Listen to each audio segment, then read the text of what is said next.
Oke, saya mau tanya dulu teman-teman, ini yang ikut meeting ini bisnisnya apa saja di bidangnya? Ini saya yang jawab atau teman-teman langsung yang jawab, Mas? Ya, itu aja, Novi aja. Novi Oh aja. iya, sebentar. Saya buka filenya dulu sebentar. Hmm. Ada berbagai macam, masih ada food, fashion, and craft yang jelas. Terus? Sebentar. Masih. Rata-rata snack, olahan pangan, batik, terus craft, keripik-keripik seperti itu, snack, keripik. Ya. Craftnya seperti craft kayu, craft batik. Ya. 3 itu masih food, fashion, and craft. Oke. Ya, baik.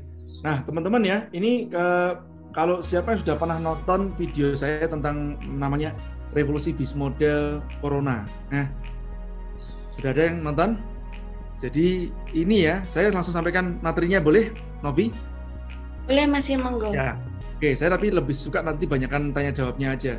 Nah, pada dasarnya itu di era pandemi seperti ini, itu kan ada beberapa perubahan ya, terutama nanti akan perubahan bisa jadi di produknya, karena produknya yang misalkan biasanya di fashion yang cantik-cantik gitu kan ya, itu kayak siapa namanya, Wening tuh ya produknya seperti Wening bisa jadi mungkin saat pandemi ini antara butuh nggak butuh gitu ya.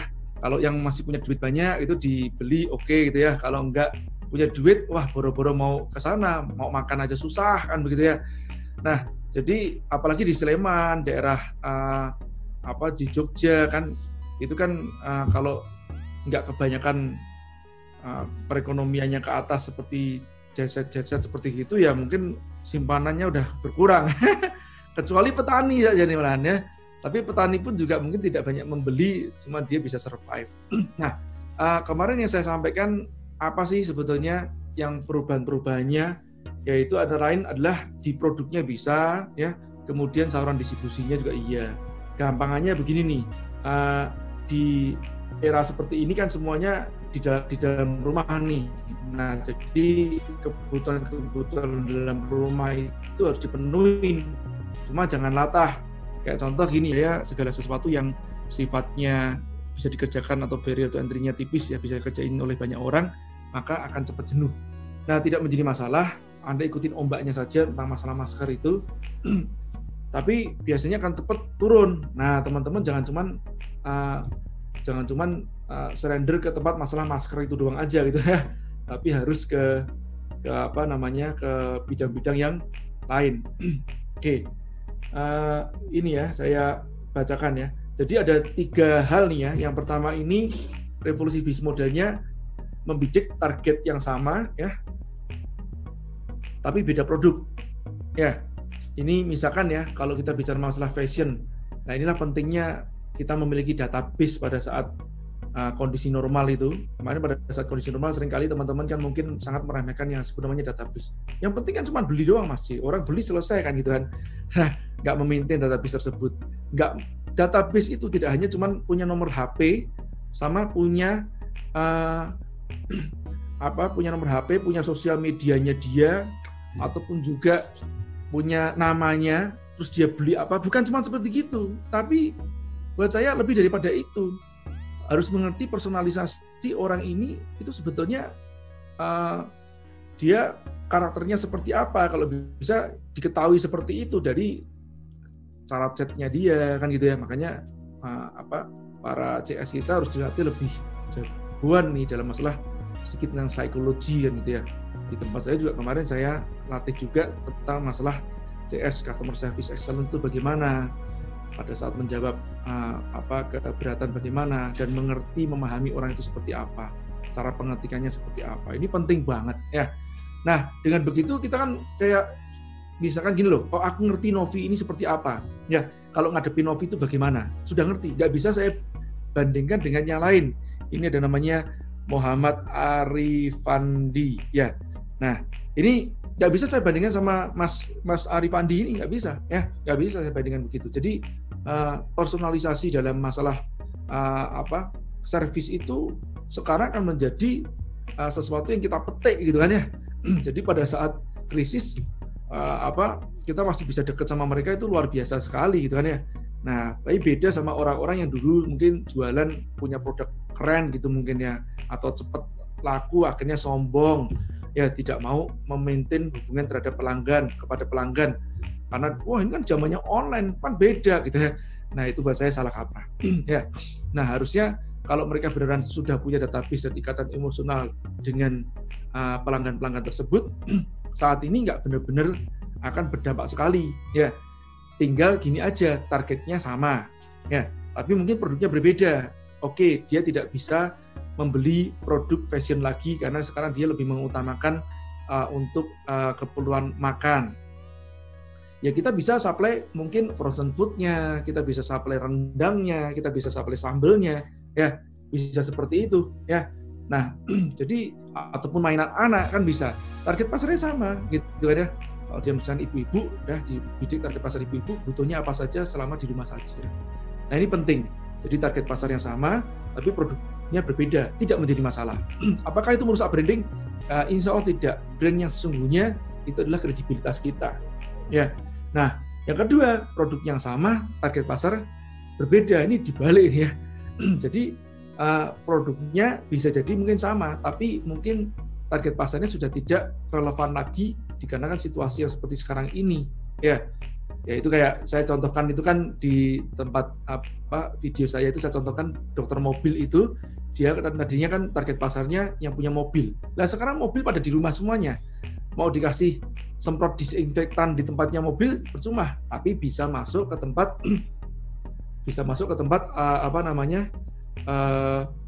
ke pasar yang yang perumahan ataupun perkantoran dengan disinfektan perkantoran. Ya, nah itu bisa seperti itu. Oke, saya lanjutkan ya.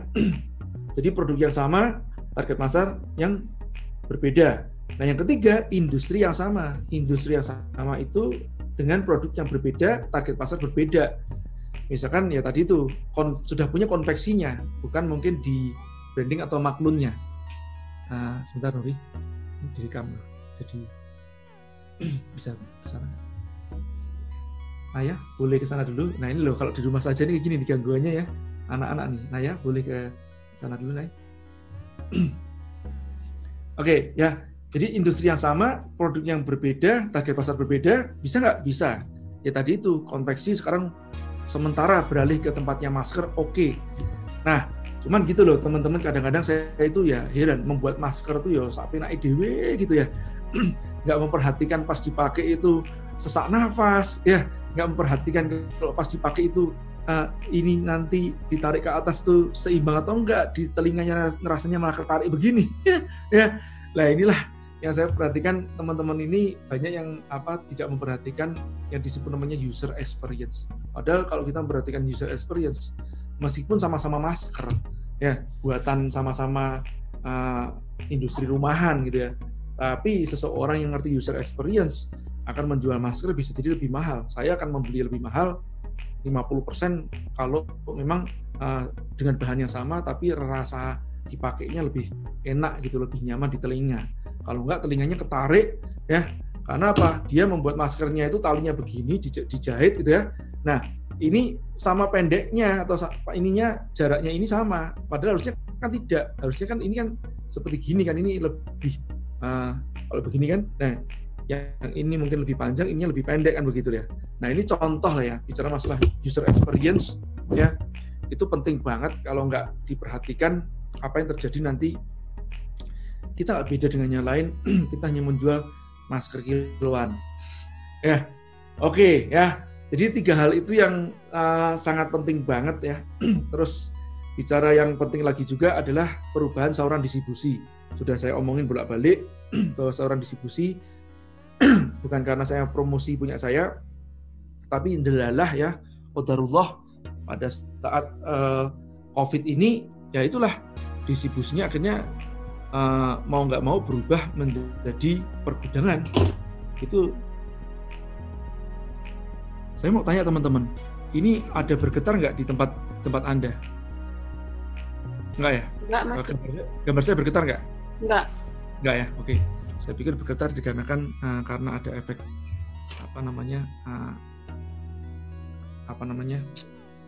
cooling fan-nya itu ya. Oke. Nah, itu ya penjelasan saya duluan. Boleh silakan tanya jawab. Untuk yang mau bertanya boleh silakan di unmute audionya. Sudah saya allow. Oh tadi di lock semuanya ya? Iya. Oke, silakan. Mas Sus Handoyo ya mau bertanya? Iya, iya. Monggo. Iya. Selamat sore Mas J. Sore. Iya. Saya Susantoyo dari Vivas Badik. Mau tanya Mas J. Masih ya, ingat tadi kan yang saya masih ingat sih, masih ingat. Kita 2 kali Mas J, ketemu 2 kali waktu itu. Jadi itu yang saya tanyakan kan tadi masih bilang kan untuk harus mengerti user experience tadi. Iya. Nah, yang di sini kemarin kita kan kebetulan juga sama di di bidang konveksi juga. Dan kemarin juga kita produksi masker juga. Tapi memang yang mau saya tanyakan di sini untuk produk itu kan pasti kan ini kan di saat pandemi. Nah, yang saya tanyakan itu apakah ini kan saya juga mencoba lagi untuk produk yang lain juga, dalam artian barang-barang yang dibutuhkan orang-orang sekitar kami seperti itu Mas.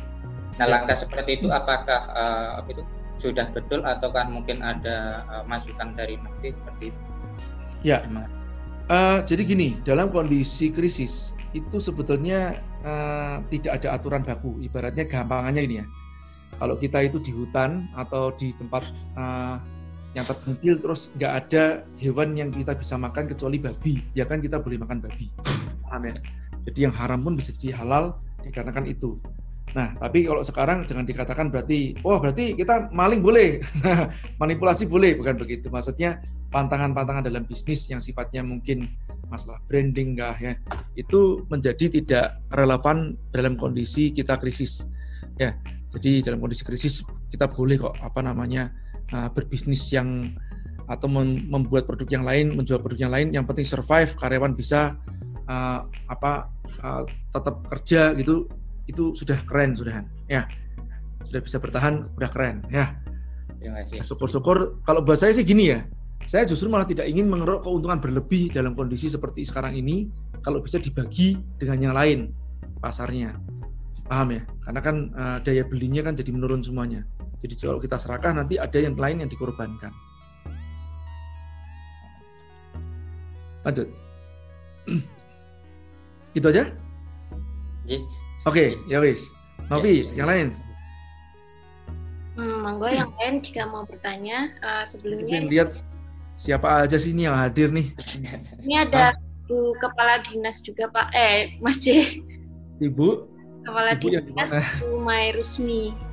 Itu juga lagi. Wah, ini saya dilihatin Bu Kepala Dinas malah nih nanti saya. Monggo silakan yang lain teman-teman. Saya Mas. Ya, piye dia? Ayo kabare.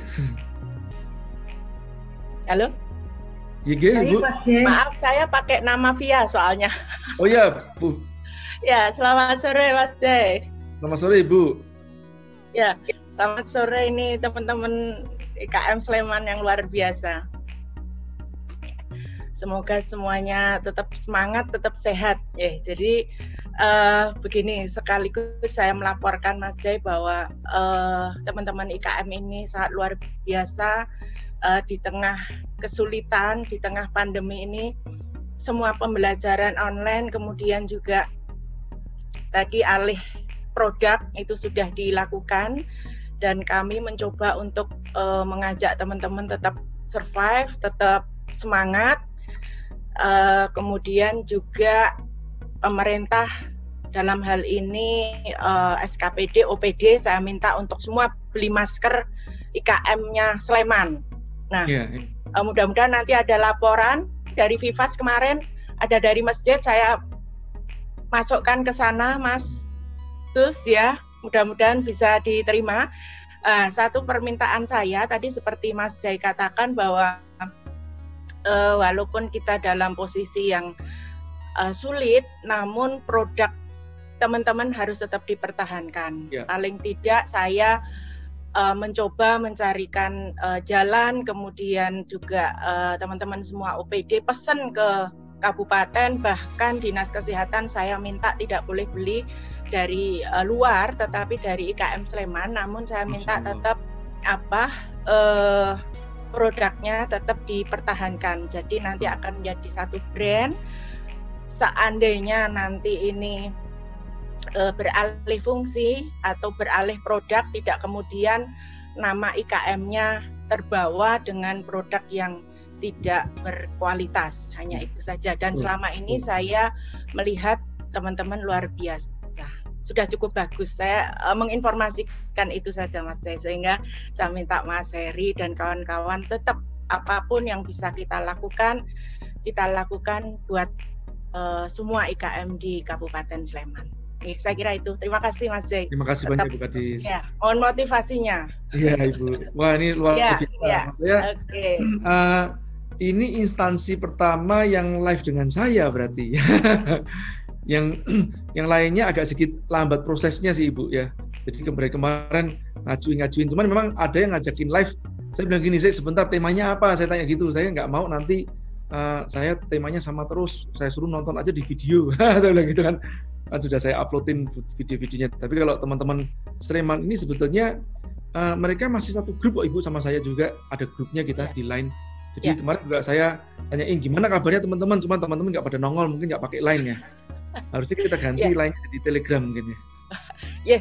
Dan mungkin ada teman-teman selain kemarin saya minta tidak hanya produk masker, karena sekarang kemarin kami juga meminta teman-teman rumah kreatif untuk mencoba membuat makanan yang bisa disimpan, bisa diawetkan, semisal seperti abon, nugget, dan lain sebagainya. Kemudian juga produk herbal, kemarin kita juga minta teman-teman untuk mungkin bisa menekuni ke herbal karena memang sedang diperlukan. Saya kira itu masih. Tetap semangat ya. Iya Ibu. Teman-teman IKM ya. Saya jadi terenyuh kalau melihat mereka tetap semangat, nggak ada yang kayaknya nggak ada yang loyo gitu Mas. Ya, monggo dilanjut. Saya monitor. Ya. Betul sekali ya, itu kan kalau saya tuliskan juga kan sembako sekarang ini juga bagus banget, frozen food, pembersih, herbal, mainan anak mandiri, itu mainan anak juga karena gini Bu, setiap kali ada bencana begini, itu anak itu yang paling rawan sebetulnya psikologisnya. Jangan sampai anak itu nanti terganggu psikologisnya. Malah bahkan saya mengatakan bahwa permainan anak ini itu adalah suatu bisnis yang evergreen ya. Karena pada saat kondisi kalau pas kayak gempa itu ya Ibu ya, waktu gempa di Bantul, gempa lagi di Jogja, terus kemudian di Palu, NTB, itu kita itu agak sedikit berbeda dengan yang lain. Kalau yang lain nyumbang pakaian, makanan, saya bilang gini, udahlah, sebentar lagi di sana akan penuh dengan pakaian sama makanan. Tapi akan kekurangan satu hal, mainan anak, saya bilang begitu. Nah, jadi dalam kondisi seperti ini, anak-anak ini kan nggak sekolah. Anak-anak nggak sekolah ini yang kecil-kecil terutama, di rumah itu bingung Ibu. Ya, kalau paling nggak kalau sekolah itu ada waktu perjalanan, waktu pulang, dan waktu mereka sekolah. Itu sudah makan waktu mungkin 7 jam ada gitu ya. Nah sekarang anak kita di rumah terus, itu gangguin bapaknya yang work from home, ya kan, ibunya juga diganggu juga gitu kan ya. Apalagi mungkin kalau ibunya misalkan masak atau apa juga keganggu sama anak-anak juga. Makanya kenapa saya katakan mainan anak mandiri, mainan anak yang bisa dilakukan sendiri. Ya pada saat ibunya sama bapaknya tetap kerja atau beraktivitas di rumah. Nah itu penting. Terus kemudian home gym yang simple-simple ya. Terus termasuk e-learning, konten-konten video ya. Wah itu luar biasa, itu kan diperlukan sekali. Menurut saya sih bicara masalah mainan itu tidak hanya mainan anak, mainan bapaknya juga iya. Yang saya dengarkan Ibu bahwa di era WFH ini itu banyak KDRT, justru malah KDRT semakin naik. Katanya ya, banyak rahasia-rahasia bapak yang terbongkar ya, atau aib-aibnya terbongkar pada saat di dalam rumah. Katanya seperti itu. Termasuk juga mungkin tabiat-tabiat tidak baik ya. Dalam artian tidak baik itu bagaimana ya? Misalkan kayak nggak sabaran atau bagaimana, kan ya bisa juga karena kondisi keuangan menurun juga kan. Nah, itu juga terjadi seperti itu. Itu makanya bapaknya perlu olahraga juga, perlu aktivitas juga. Ya, yang lucunya penjualan sepeda lipat ya itu tidak menurun. Itu yang saya pantau dari teman-teman juga ya. Justru malah penjualan sepeda itu naik pada saat sekarang. Kenapa? Karena pas mereka nggak bisa naik mobil, mereka keluar di sekitar perumahannya mereka. Nah ini sebenarnya perlu banget ya memperhatikan behavior-nya. Itu melalui behavior kita juga bisa.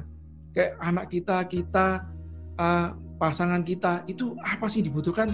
Termasuk ini Bu, ini insya Allah kita sedang menggodok suatu program sosial. Mudah-mudahan mulai besok sudah bisa dieksekusi.